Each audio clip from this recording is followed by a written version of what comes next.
अरे आश्चर्य होता है, झूठ बोल करके तुम सोच रहे हो हम संभाल लेंगे।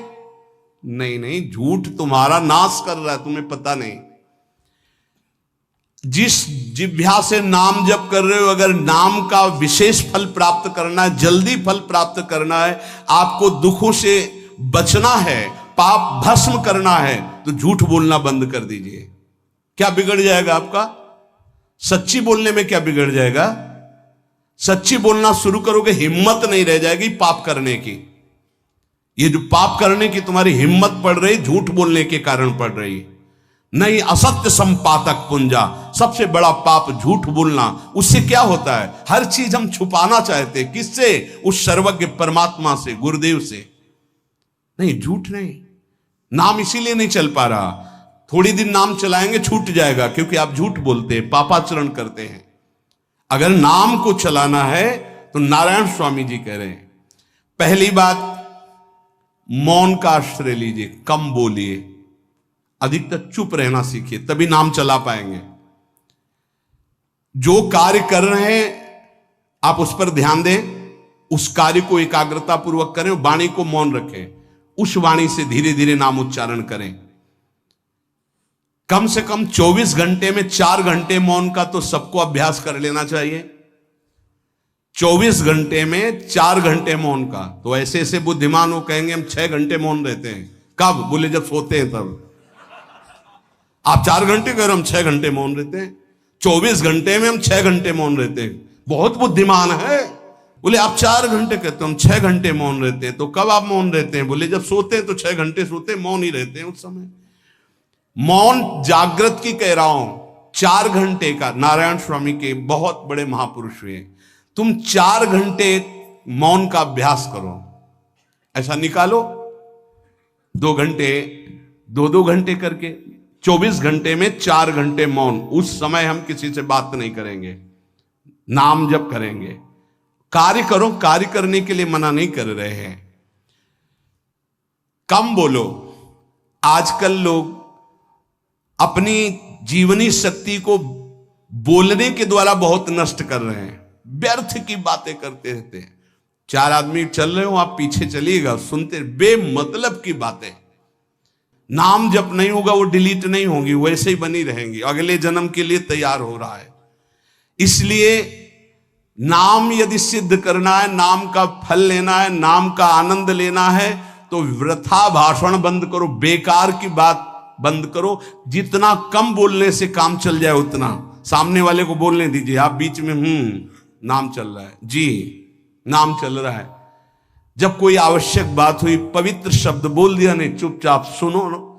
उसको लग रहा है कि आप संभाषण करो, मान लो रिश्तेदार है, नातेदार है, मित्र, अब आप व्यवहार में हैं, आप सीधे ये तो नहीं कह सकते हमसे बात मत करो, नहीं, हाँ बात कीजिए, लेकिन आप कम बोलिए, उसको बोलने दीजिए, आप नाम जप कीजिए, जरूरत भर बात कीजिए।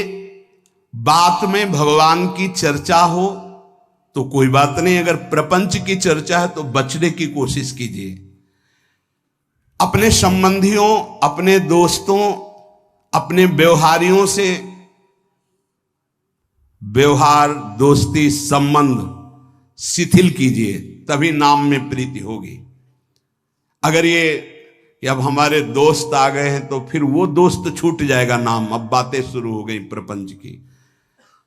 धन्य है ऐसी बुद्धि जो प्रियजनों से भी संभाषण केवल भगवत वाक्यों का, अन्यथा नहीं। इसीलिए इस मार्ग को वर्ण करना बहुत कठिन है।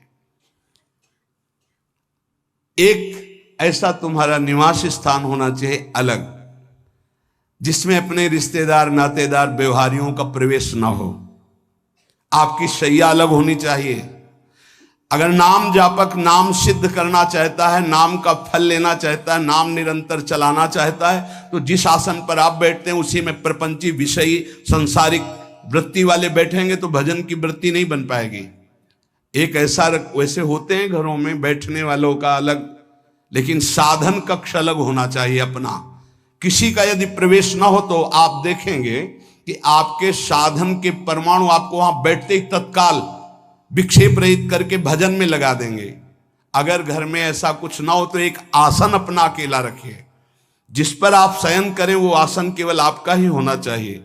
अगर वो सार्वजनिक बैठने के लिए ही है, ऐसी व्यवस्था नहीं, तो आसन समेट कर अपना अलग रख दीजिए और दूसरे आसनों पर बैठा लिए, फिर वो आसन हटाकर जब आप शयन करें तो आपका आसन होना चाहिए। इसका बहुत बड़ा प्रभाव पड़ेगा। कोई भी ऐसा दृश्य या पुस्तक ना पढ़ें जो वासनात्मक हो और प्रभु के नाम से आपको विमुख कर दे। अखबार आदि, समाचार आदि, ये हमारे चिंतन को नष्ट करते हैं। अगर नाम जप करना है, निरंतर नाम स्मृति बैठालनी है, एक घटना कई मिनट तक विक्षेप देती है। ऐसा हुआ, कैसे लोग हैं, अब उसमें तो समाचार ही हो रहे हैं, सैकड़ों बातें हो रही, पेपर है तो सैकड़ों बातें लिखी हैं, क्या क्या, अब वो सब दिमाग में भर गई।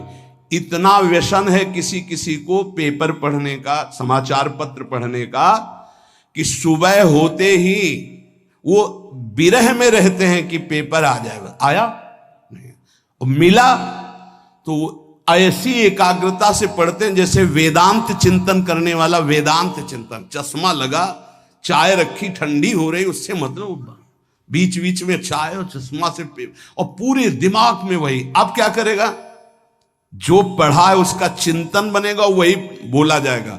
अब जहां चार मिले तो तुम्हें पता है, उत्तर प्रदेश में ये हुआ, मध्य प्रदेश में ये हुआ, चर्चा दिमाग। नाम जापक पूज्य श्री नारायण स्वामी कह रहे, अखबार पढ़ना, दुनिया भर की प्रपंच की जिसमें बातें हैं, ऐसे समाचार, ऐसे टेलीविजन देखना, ये तुम्हारे हृदय में नाम नहीं चलने देंगे, तुम्हारी स्फुरणा को गंदी कर देंगे, बेकार का वक्त खराब होगा। इसलिए अगर आपको पढ़ना ही है तो धार्मिक ग्रंथों को पढ़िए, अपने इष्ट संबंधी ग्रंथों को पढ़िए नाम जपने के लिए।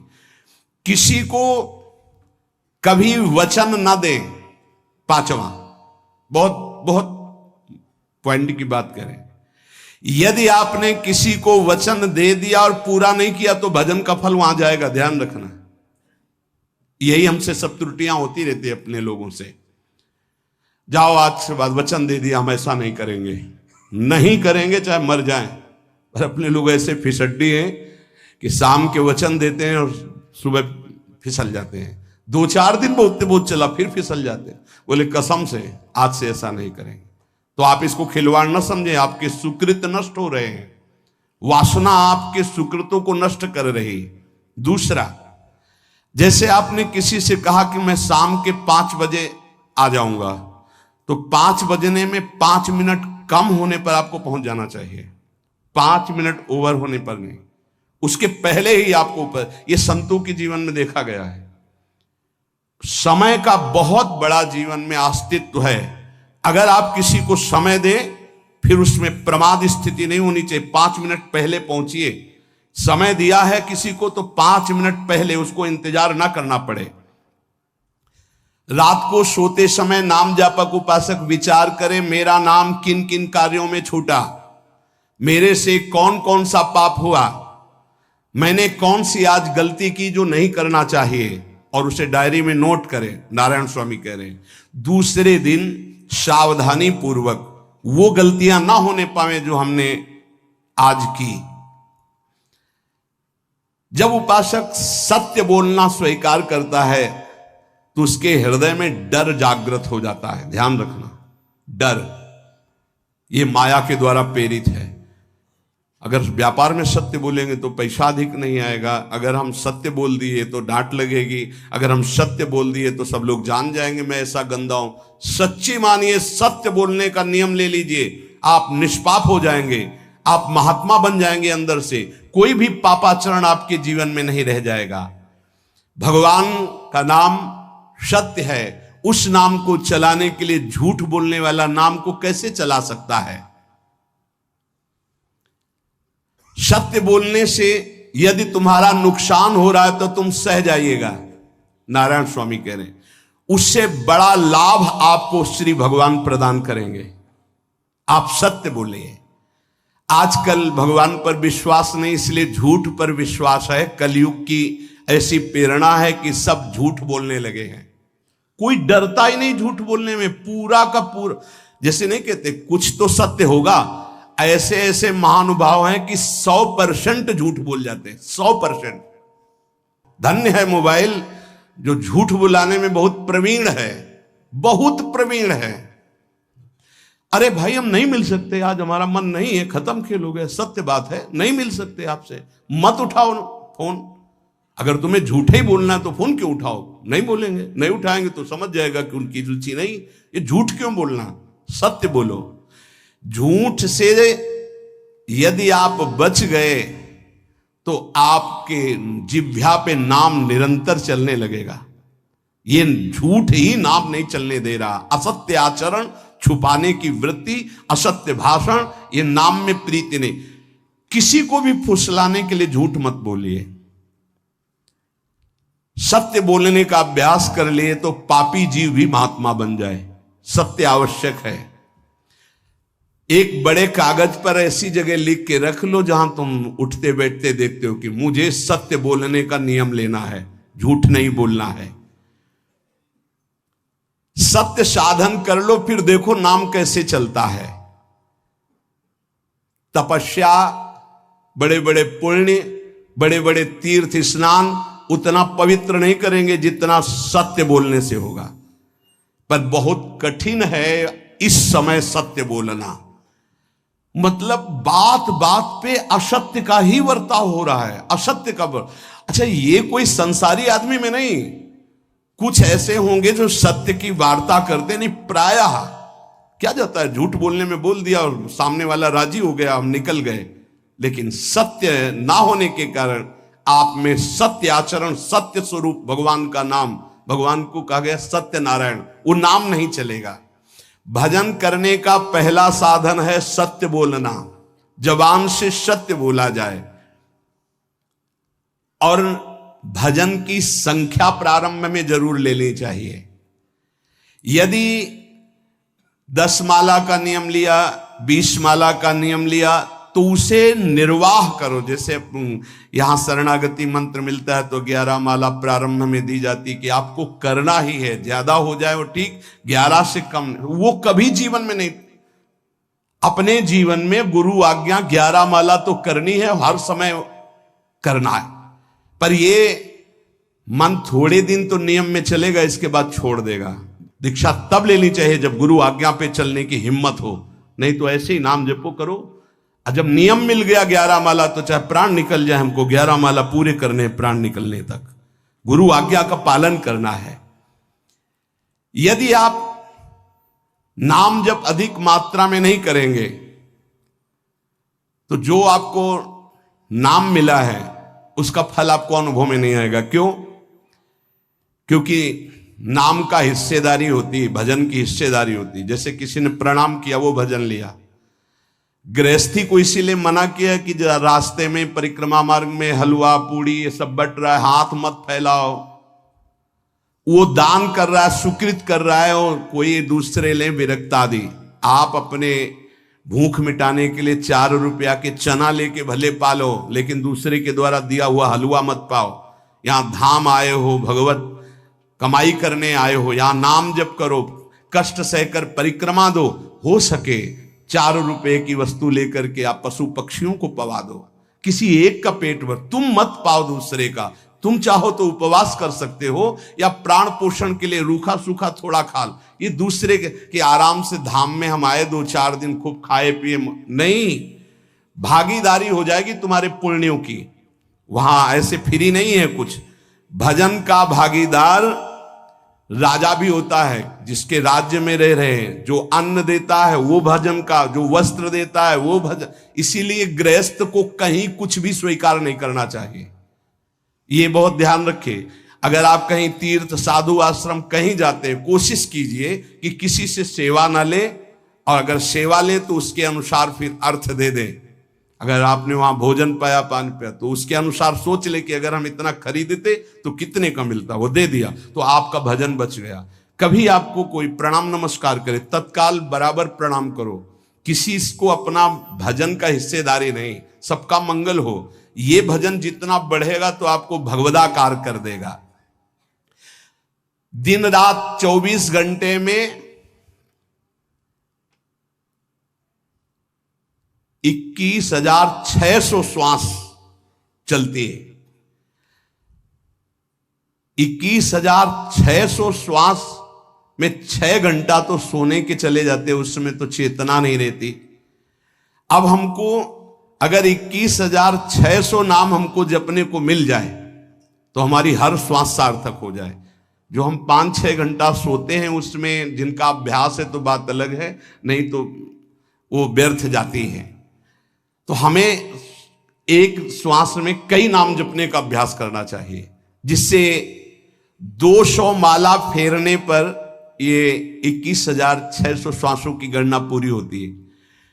अगर हम 200 माला का नियम लें तो इतना हो सकता है। तो हमें लगता है अगर हर समय माला नहीं ले सकते तो श्वास वाली माला बहुत अच्छी रहती है। श्वास में 4 बार खींचो, 4 बार नाम लेते हुए छोड़ो। दूसरा साधन, एक छोटी माला ले ले, जो आजकल तो काउंटर चला है। काउंटर में ज्यादा सुविधा संसार के क्रियाओं में रहने वालों को होती कि किया अपनी जेब में डाल लिया। तीसरा साधन वो बहुत कठिन है, मन की वृत्ति से नाम जप करना। माला, श्वास और मन की वृत्ति, उसमें श्वास की भी गणना का ध्यान नहीं रहता, उसमें केवल चिंतन होता है, चल रहा है। पर ये आखिरी स्थिति होती, इसी के बाद वो परिपक्व अवस्था होता है।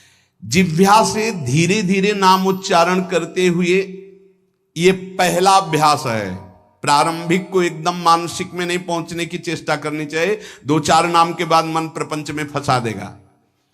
दूसरा अभ्यास कंठ से में, जैसे हम जिह्वा से राधा वल्लभ श्री राधा वल्लभ श्री राधा वल्लभ श्री, इसे वाचिक जप कहते हैं। मंत्र नहीं होगा, ऐसे नाम होगा। फिर उपांश ऐसे, फिर कंठ से चलता है, फिर हृदय से चलने लगता है, फिर नाभि से चलता है। जिसका नाभि से चलने लगता है उसका परावाणी के द्वारा भजन, वो सिद्ध पुरुष कहा जाता है। 4 वाणी, परा, पश्यंती, मध्यमा, वैखरी। वैखरी जो बोल रहे हैं, जो कंठ से, फिर हृदय से पश्यंती, परा नाभि से, मूलाधार केंद्र से लेकर के संपूर्ण ब्रह्मांड में इसमें नाम गूंज रहा है, वो सिद्ध पुरुष का होता है। पहला अभ्यास जिह्वा हिला करके शुरू करें, राधा राधा राधा राधा। फिर कंठ से, कभी हमारे सदगुरुदेव भगवान को देखना, अगर कोई आ गया और बातचीत का हुआ तो यहां से तत्काल चलता दिखाई देता है ना, कंठ ऐसे ऐसे हिलने लगता है कंठ। अगर शांत बैठे तो फिर नहीं दिखाई देता। अगर कोई है आसपास तो इतनी तीव्रता लगन होती कि कहीं छूट ना जाए नाम। कंठ से विशिष्ट अभ्यासी का, फिर हृदय से परिपक्व अभ्यासी का, और नाभि से सिद्ध महापुरुष का, परावाणी से चलता है। अगर 1 वर्ष तक जिह्वा से अभ्यास किया जाए, ये मैंने किया है, नारायण स्वामी कहते हैं, तो दूसरे वर्ष में कंठ से प्रारंभ हो जाता है। 2 वर्ष कंठ से चले तो अगला हृदय से प्रारंभ हो जाता है, और हृदय से 3 वर्ष चले तो फिर नाभि से 7 वर्ष में नाम सिद्ध हो जाएगा। अगर नियम पूर्वक झूठ ना बोले, सत्य आचरण करे, ऐसे नाम जप करे। हम ये कहते हैं कि चलो थोड़ा धीमे ही सही, पर 12 वर्ष में तो आपको सिद्ध हो जाना चाहिए। 12 वर्ष, यहां बोले 30 वर्ष के, 50 वर्ष हो गए साधन करते हो, ज्यों कहते हो कोई परिवर्तन नहीं। इसका मतलब अंदर से नाम नहीं चलाया जा रहा, नाम में रुचि नहीं। 12 वर्ष में तो वो भगवत साक्षात्कार करके जागृत स्वप्न सुषुप्ति अवस्था पर विजय प्राप्त कर लेता है साधक। ऐसा ही स्वामी जी ने किया। नारायण नारायण नारायण नारायण नारायण, ऐसी सिद्धावस्था हो गई थी। एक टाट की लंगोटी, एक रस्सी कमर में, बस। बड़े ही उच्च कोट और बहुत बड़े अरब खरबपति घर के बालक थे। सारी सिद्धियां उसके पैरों में लौटने लगती हैं, जिसका नाभि से भजन प्रारंभ हो जाता है, परावाणी से। अजपा जाप उसे ही कहते हैं जो नाभि से होता है। अजपा जाप करने वाले उपासक में जो अजपा जाप करने की चाह रखते हैं, पहला भोजन पर ध्यान दे, सात्विक भोजन, पवित्र भोजन। भाई नाम का स्वाद नहीं मिला तो कुछ लोग जो है बहुत प्रसन्न होते हैं जब सांसारिक पदार्थ आता है। बड़ी कृपा श्री ठाकुर जी की रही है कि इस विषय पर जो है बहुत परिपक्व किया है। रोटी नहीं मिली, ये रबड़ी रसगुल्ला की तो बात जाने दो। गंगा का किनारा, गांव में जाना नहीं, जो आकाश वृत्ति से वो आ जाए वही। आप लोगों को तो रोटी तो मिल रही है। पहला नाम सिद्ध करने के लिए भोजन सात्विक और थोड़ा, अगर एक समय पाके निर्वाह कर लो तो अच्छा, नहीं तो 2 समय, 3 समय पाने का तो अधिकार ही नहीं साधक को। भगवान की बड़ी कृपा है, जब भूख थी तब था नहीं, और जब है तो भोजन नहीं पा सकते। वो बड़ा लीला बिहारी है। जब भूख थी तब भोजन नहीं, और जब भोजन है तो नियम कानून इसके लग गए हैं, ये इतना इतना। दूसरा, पहला भोजन पर पवित्र। देखो नाम जप के लिए बहुत आवश्यक है। यही जीवन है कि अगर आप नाम जप करने लगे तो हमारा बोलना, हमारा जीना सार्थक हो जाएगा। अगर नाम जप आपको करना है तो पवित्र भोजन होना चाहिए। 2 टाइम भोजन पाना है तो थोड़ा थोड़ा पाओ, पेट ना भरने पाए, ऐसा ना लगने की वजन बढ़ गया है। वजन बढ़ गया है तो भजन घट गया है, वजन घट गया है तो भजन बढ़ गया है। देखो तुम्हारे संसारिक संबंधी माता पिता चाहेंगे कि तुम्हारा चिकना शरीर होना चाहिए, हष्ट पुष्ट होना चाहिए, लेकिन हम चाहेंगे कि तुम्हारा भजन पुष्ट होना चाहिए, भगवदाकार वृत्ति होना चाहिए। शरीर तो आज है, कल नहीं रहेगा, चाहे जितना चिकना कर लो। संसारिक माता पिता के प्यार में और गुरु के प्यार में यही अंतर है। वो आपके स्वरूप को पुष्ट करेगा तो शरीर तो अपने आप, मन प्रसन्न है तो वो स्वस्थ है, अस्वस्थ होने पर भी स्वस्थ है। अगर शरीर स्वस्थ है और काम वासना है, नाना प्रकार की चिंताएं, ये थोड़ी माता पिता दूर कर पाएंगे। वो तो तपस्या और साधना से ही दूर होती है, ध्यान रख लीजिए। अधिक भोजन पाना, शरीर को बहुत पुष्ट बलवान कर लेना, तो हर इंद्रियों को भोग देना पड़ेगा आपको। वो कोई तपस्वी होता है, जो तपस्वी होता है वो संयमी होता है, जो संयमी होता है उसके चर्बी नहीं होती, ध्यान रखना। युक्ताहार विहार से, प्राण पोषण के लिए केवल शरीर में अन्न जाए तब नाम में प्रीति होगी। खाते खाते अनेकों जन्म व्यतीत हो गए, वर्षों व्यतीत हो गए, अरे अब तो भजन कर लो, कहां तक खाओगे? ये नरक कुंड है, डाला विष्ठा बन गया। नींद, एक नियम बना लो कि इतना ही सोना है। पता नहीं सोने में कौन सा सुख, नींद में केवल एक बात का सुख होता है, आपका संसार का चिंतन नहीं होता, तो आप जो शांत रहते हैं वो सुख होता है, लेकिन वो तमोगुणी सुख है। अगर आप जागृत में संसार का चिंतन न होने दें और भगवत चिंतन कर रहे हैं तो आप महापुरुष हो जाएंगे। सो के जीवन क्यों बर्बाद करते? एक टाइम रखिए सोने का, बस। ये कोई तुम्हारा सुख नहीं है, ये तमोगुणी सुख है। निद्रा आलस्य प्रमादोत्तम तत्तामस मुदाहृतम। और एक बात समझ लो, यद तज्ञे विस्मि परिणामे अमृतोपमम। जिसमें विष जैसा शुरुआत में लगता है उसका परिणाम अमृत होता है, और जिसकी शुरुआत अमृत जैसी लगती है उसका परिणाम विष होता है। प्रातःकालीन उठ करके सत्संग में आना विष जैसा लगता है, लेकिन उठ के आ रहे हो तो इसका फल अमृत होगा। ब्रह्म मुहूर्त में सो रहे हैं, जीवन बर्बाद कर रहे हैं, अरे ब्रह्म मुहूर्त में उठिए, स्नान कीजिए और सच्चिदानंद भगवान में चित्त को जोड़िए। ये विष जैसा लगता है, परिणाम अमृत जैसा होता है। तीसरा, 24 घंटे में 1 घंटे का तो एकांतवास करना सीख ही लो, चाहे गृहस्थ हो चाहे कोई भी हो। 1 घंटे हमसे कोई बात नहीं करेगा, अपने दरवाजा बंद, थोड़ा 1 घंटे कोई ऐसा समय निकालो जिसमें चित्त को केवल श्री कृष्ण से जोड़ो, प्रियाजू से जोड़ सको। चौथा, विरक्त साधक, तकिया, गद्दा,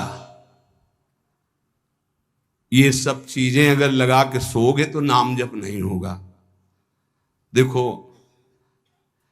हितधाम में कुशासन और एक ईंट कुशासन के नीचे, सर्दी में ओढ़ने के जो हमारे कंबल थे वो आटे का बोरा बलराम जी ला के दे थे। जीवन को यदि आप कसौटी पे नहीं कसेंगे तो भजन नहीं होने वाला। अब तो शरीर रोग से ग्रसित है, आप चाहे जहां रखो चाहे जैसे रखो, प्रिया जो जाने। जब तक हमें भगवदाकार वृत्ति ना हो जाए तब तक विषयों को स्वीकार नहीं। ऐसे हैं साधक, बड़ा सुख मिलता है। एक ऐसे पड़ा हुआ है आसन, उनके कमरे में जाके देखिए, केवल आसन ही है। कितने ऐसे साधक राधा के कुंज में रहते हैं जिनकी चटाई केवल है, न तकिया है न गद्दा है न कोई, उसी चटाई को ऐसे खड़ा कर दिया, बिछा लिया, बस उसी में पड़े, भोजन मिला पा लिया, ऐसे रह रहे हैं।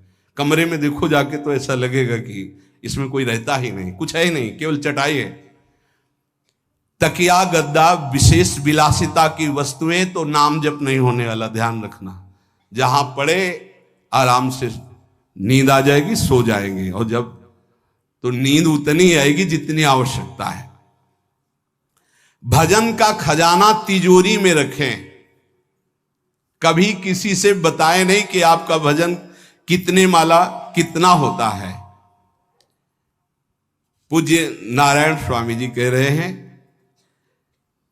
भजन को खजाने में रखने का मतलब है लूटने वाले डाकू माया भेजती है, काम क्रोध लोभ मोह मद मत्सर आदि, और प्रिय गृहस्थ भगत आदि। कैसे प्रिय गृहस्थ? स्वामी जी अब ये सब आप ही कहा है, बहुत बीमार है, आप देखना। ठीक है, दूसरे की दुख निवृत्ति करना संत का स्वभाव होता है, पर हम जिस मार्ग के पथिक हैं, हमारा कर्तव्य है, हमारे पास हमारे प्रभु के सिवा कोई नहीं, हमारा जो कुछ है वो प्रभु हैं। ए भैया, जैसा श्री जी चाहेंगे वही सब मंगल करेंगे, ये शब्द होना चाहिए, उससे उसका भी मंगल होगा, आपकी भक्ति पुष्ट होगी। कभी भी जो गृहस्थ में भजन करता है, किसी भी तरह का किसी से भी कोई प्रतिग्रह ना ले, नहीं ले लो, ये लो ही बढ़िया है, रख लो, नहीं महाराज हमारा ये मार्किन का गमछा ही काफी है हमारे लिए, नहीं नहीं नहीं, ये प्रसाद पाल, हाँ इतना किनका दे दीजिए, भगवत प्रसाद है, ये हमारे लिए पर्याप्त। गृहस्थी में अगर आप भजन करते हैं तो अपने भजन को बचाने के लिए किसी से भी दान पुण्य, किसी का भी बट रहा है वो स्वीकार न करें, किसी से प्रणाम नमस्कार, किसी से अपनी सुविधा सेवा स्वीकार न करें। और जो विरक्त है उसको ध्यान रखना चाहिए कि हमारा जीवन केवल जगत मंगल के लिए विश्वेश्वर भगवान को समर्पित जीवन है। ना हम किसी को शाप दे सकते हैं, ना किसी को वरदान दे सकते हैं। सेवक स्वामी की इच्छा को देखता है, ऐसा ऐसा, हाँ प्रियाजू की जैसी इच्छा होगी वैसा नहीं, आप ऐसा नहीं, प्रियाजू का बस जबान से कभी ना किसी के प्रति शाप का, और ना हरिराम व्यास जी ने कहा है कि शाप और वरदान हमारी स्वामी, हमारे स्वामी की, तो हमें हर बार में यही बोलना है, जैसी प्रियाजू की इच्छा, जैसी श्यामाजू की इच्छा। नहीं आप कुछ कह दीजिए तो राधा राधा राधा, नहीं कैसे मंगल होगा, आशीर्वाद दीजिए राधा राधा राधा, बहुत संभाल के। महात्माओं को इस बात में सावधान रखना चाहिए कि ये माया ममता का रूप धारण करके तुम्हारी तिजोरी को खाली कर देगी। खजाना लूटने के लिए माया बहुत अनुभवी महापुरुष है, सेवक के रूप में आती है, खास सेवक बनकर। आज तक जहां दगा हुआ है तो खास से हुआ है।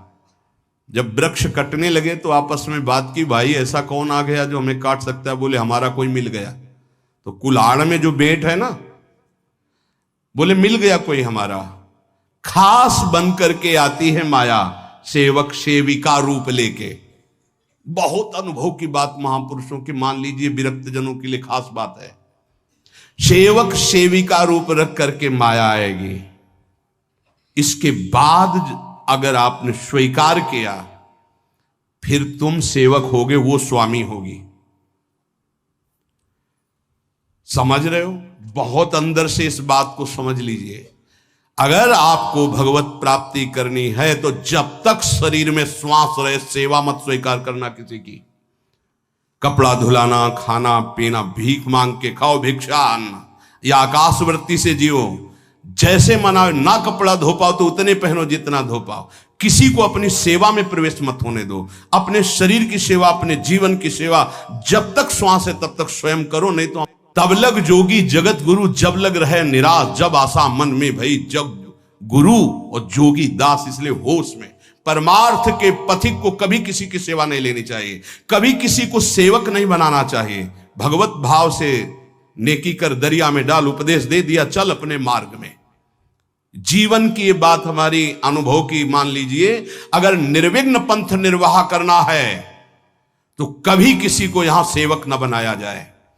सेवक सेविका के रूप में स्वीकार करने वाले साधु का हृदय आग की तरह जलने लगता है। जो जिंदगी भर निश्चिंत और निर्भय रहा, उसे भयभीत और चिंतायुक्त होना पड़ता है।